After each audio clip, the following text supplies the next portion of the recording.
Hello guys, welcome back to my YouTube channel. Simply हम लोग Hindi paper में क्षितिज भाग 2 का गद्यखंड देख रहे थे। आज जो चैप्टर हम लोग पढ़ने वाले हैं उस चैप्टर का नाम है मानवीय करुणा की दिव्य चमक, जिसके लेखक कौन है? सर्वेश्वर दयाल सक्सेना। तो हम लोग पहले सर्वेश्वर दयाल सक्सेना का समरी देख लेंगे, उसके बाद एग्जाम बेस्ड क्वेश्चन इस चैप्टर से कौन कौन पूछे जाएंगे वो सारे हम लोग क्वेश्चन डिस्कस कर लेंगे। तो चलिए पहले सर्वेश्वर दयाल सक्सेना का हम लोग समरी देख लें, इसके बाद मैं आप लोगों को एक सेट भी करा दूंगा, तो दिक्कत नहीं लेना है। सर्वेश्वर दयाल सक्सेना का जन्म सन 1927 में जिला बस्ती उत्तर प्रदेश में हुई। उसकी शिक्षा इलाहाबाद के विश्वविद्यालय में हुई। वे अध्यापक, आकाशवाणी में सहायक प्रोड्यूसर, दिनमान में उप संपादक और प्रांग के संपादक रहे। सन 1983 में उनका आकाश में निधन हो गया। सर्वेश्वर बहुमुखी प्रतिभा के साहित्यकार थे। वे कवि, कहानीकार, उपन्यासकार, निबंधकार और नाटककार थे। सर्वेश्वर की प्रमुख कृतियां हैं काट की घाटियां, कुआनो नदी, जल का दर्द, खूंटियों पर टंगे लोग, कविता संग्रह पागल कुत्तों का मसीहा, सोया हुआ जल उपन्यास, लड़ाई कहानी संग्रह, बकरी नाटक, भौ भौ खो खो, बतूत का जूता, लाख की नाक, बाल साहित्य, चर्चे और चरखे उनके लेखों का संग्रह है।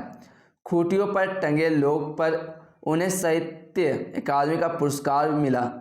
सर्वेश्वर की पहचान मध्य वर्गीय जीवन की महत्वाकांक्षाओं, सपना, संघर्ष, शोषण, हादसा और कुत्ता का चित्रण उनके साहित्य में मिलता है।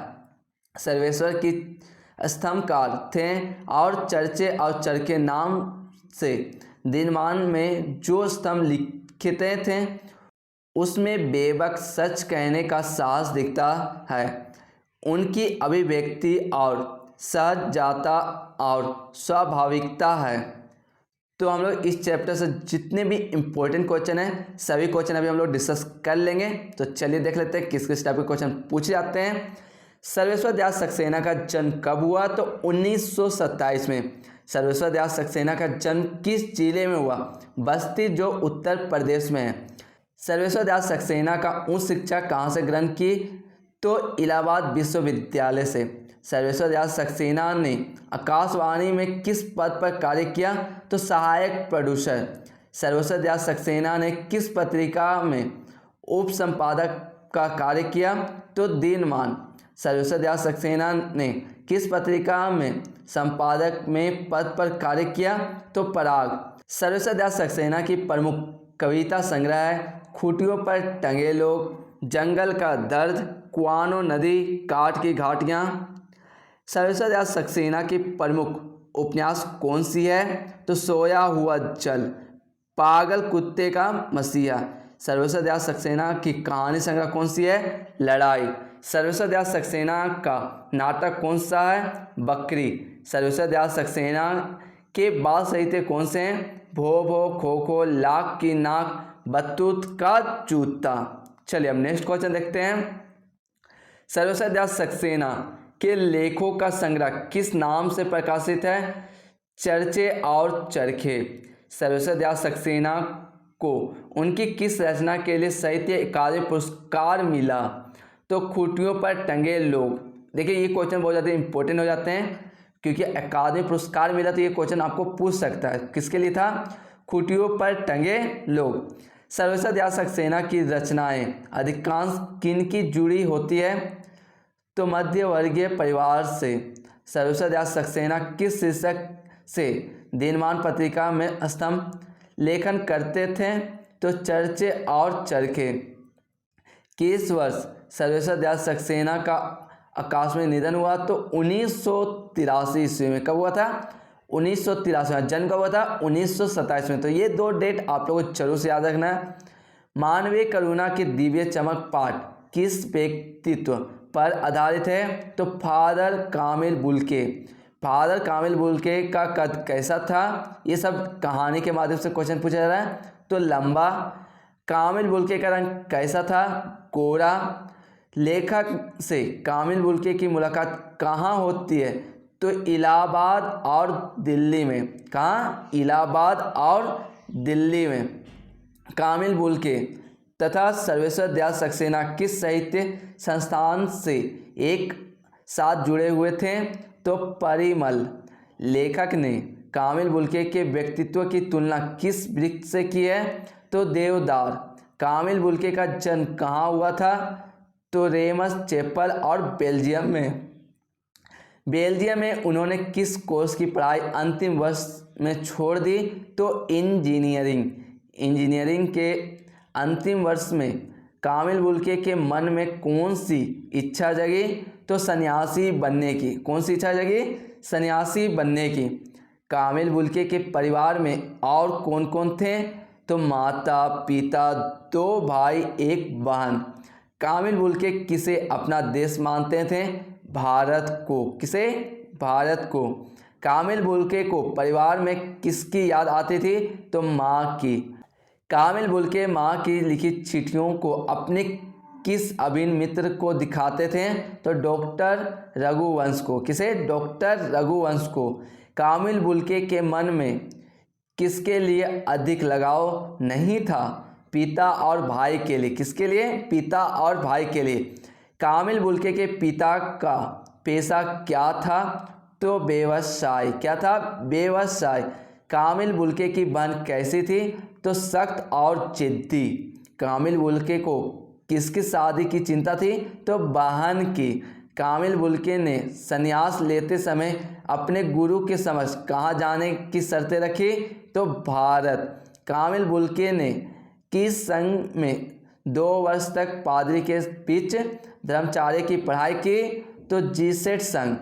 किस संघ के से? जीसेट संघ। जीसेट संघ के पश्चात बुल्के ने कहाँ 9 से 10 वर्ष तक पढ़ाई की?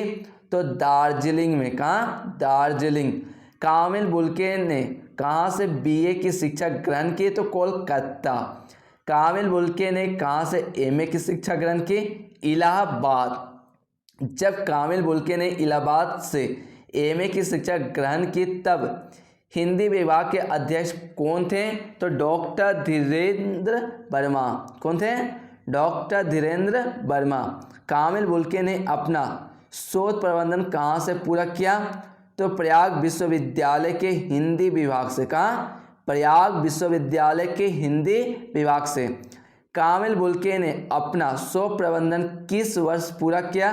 तो 1950 ईस्वी में। कब किया था? 1950 ईस्वी में। कामिल बुल्के के शोध का विषय क्या था? तो राम कथा उत्पत्ति और विकास। क्या था? राम कथा उत्पत्ति और विकास। चलिए अब नेक्स्ट क्वेश्चन देख लेते हैं। कामिल बुल्के के शोध प्रबंधन का अंश किस पत्रिका में देखने को मिलता है? तो परिमल। किस पत्रिका में? परिमल। कामिल बुल्के ने मातरलिंग के किस नाटक का हिंदी रूपांतरण नील पक्षी के नाम से किया? तो ब्लू बर्ड। किसके? Blue bird. कामिल बुल्के ने रांची से किस कॉलेज में हिंदी और संस्कृत विभाग के विभागाध्यक्ष के रूप में कार्य किया? तो संत जेवियर कॉलेज। किसके? संत जेवियर कॉलेज। कामिल बुल्के ने कहाँ रहकर अंग्रेजी हिंदी शब्दकोश तैयार किया और बाइबल का अनुवाद किया? तो रांची में। कहाँ? रांची में। रांची के पश्चात कामिल बुल्के और कहाँ रहे हैं? तो पटना तथा दिल्ली। कामिल बुल्के ने कितने वर्ष भारत में बिताए? तो 47 वर्ष। कितने? 47 वर्ष। कामिल बुल्के की मृत्यु कितने वर्ष की आयु में हुई? तो 73 वर्ष की आयु में। कामिल बुल्के किस भाषा को राष्ट्र भाषा बनाना चाहते थे? तो हिंदी भाषा को। कामिल बुल्के की मृत्यु किस बीमारी से हुई? तो जहरबान, जो ग्रेगिन के नाम से भी जाना जाता है। तो ये भी क्वेश्चन आपके लिए इम्पोर्टेंट हो जाता है। कामिल बुल्के का प्राथमिक शरीरिक दिल्ली के कश्मीरी गेट के निकट निकलसन क्रोबग्राह में कब लाया गया? तो 18 अगस्त 1982 ईस्वी में। कब? 18 अगस्त 1982 ईस्वी में। कामिल बुल्के का अंतिम संस्कार महिषी विधि से किसके द्वारा किया गया? तो रांची के फादर पास्कल तोयान के द्वारा, किसके? रांची के फादर पास्कल तोयान के द्वारा। तो आपका इसी टाइप के इस चैप्टर में क्वेश्चन पूछे जाएंगे जो एग्जाम बेस्ड क्वेश्चन होने वाले हैं। आपको इस चैप्टर का पीडीएफ, इस चैप्टर का सेट सारे मेरे ऑफिशियल टेलीग्राम चैनल पे आपको सबसे पहले मिल जाएगा। प्लस आपको जेएसएससी से रिलेटेड झारखंड जो भी अपडेट या क्वेश्चन या आपको जितने भी मटेरियल होंगे सारे A to Z हमारे ऑफिशियल टेलीग्राम चैनल पर मिल जाएगा। टेलीग्राम का लिंक डिस्क्रिप्शन बॉक्स में, आप लोग वहाँ ज्वाइन कर लीजिएगा। वीडियो आप लोगों के लिए हेल्पफुल होता है तो इस वीडियो को जरूर से लाइक कीजिएगा, अपने दोस्तों तक शेयर कीजिएगा, और हमारे चैनल पर पहली बार विजिट किए होंगे तो इस चैनल को सब्सक्राइब भी कर लीजिएगा, क्योंकि आपको इसी टाइप के वीडियो यहाँ आपको मिलते रहते हैं। चलिए अब मिलते हैं नेक्स्ट वीडियो में, तब तक के लिए टाटा बाय बाय।